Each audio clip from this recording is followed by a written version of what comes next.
અમે સિંધોઈ નદીને કાંઠે રા નવગણે પોતાનો પડાવ નાખ્યો અને ત્યારે ભાલે બેઠેલીમાં ખોડિયાર બોલી કે હે જૂનાગઢના ધણી, આજે તું અહીંયાથી સીધો હમીર સુમરા ઉપર ચડાઈ કરીશ ને તો તું જીતી નહીં શકે.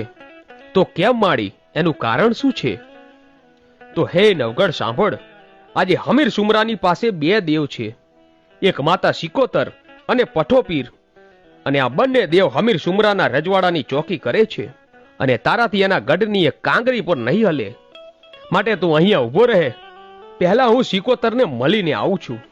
અને આટલું કહીને ભાલે બેઠેલીમાં ખોડિયાર ચકલી સ્વરૂપે પાખોના તાર લગાવીને સડળ કરતી આકાશ માર્ગે ચડી અને કોઈ સિપાઈની નજર ન પડે એવી રીતે હમીર સુમરાના ગઢના કાંગરે જ્યાં સિકોતર અને પઠાપીર બેઠા હતા ત્યાં ઉતરે છે. અને જેવા ખોડિયાર ઉતર્યા એવા સિકોતરમાં બોલ્યા કે હે બેન ખોડિયાર, આમ ઓચિતાનું આવવાનું કારણ શું છે, અને એ પણ આમ અચાનક? અને તેદી મારી મોમડિયાની ખોડિયાર બોલી કે હે સિકોતર, તારાની તને ખબર હોય અને મારાની મને ખબર હોય, અને આજે તું મને એમ પૂછે છે કે કેમ ઓચિંતાનું આવવાનું થયું, તો તને તારાની ખબર નથી કે એને મારી દીકરી જાહલને તારા હમીર સુમરાએ કેદ કરી છે ને, તો એને છોડાવવા માટે હું અને મારો નવગણ આવ્યા છીએ. હે સિકોતર, આટલા દિવસ તો મને એમ હતું કે કોઈ દેવ કોઈ દિવસ પાપના પંથે ચાલે નહીં, પણ આજે મને ખબર પડી કે માતાજીઓ પણ ક્યારેક ક્યારેક પાપના પંથે ચાલી જાય છે.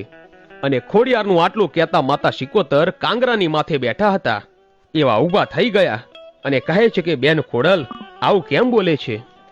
કે કેમ બહેન, આ તારા હમીર સુમરાએ મારી દીકરી જાહલને વગર વાકે કેદ કરી છે, તો શું એ પાપનો માર્ગ નથી?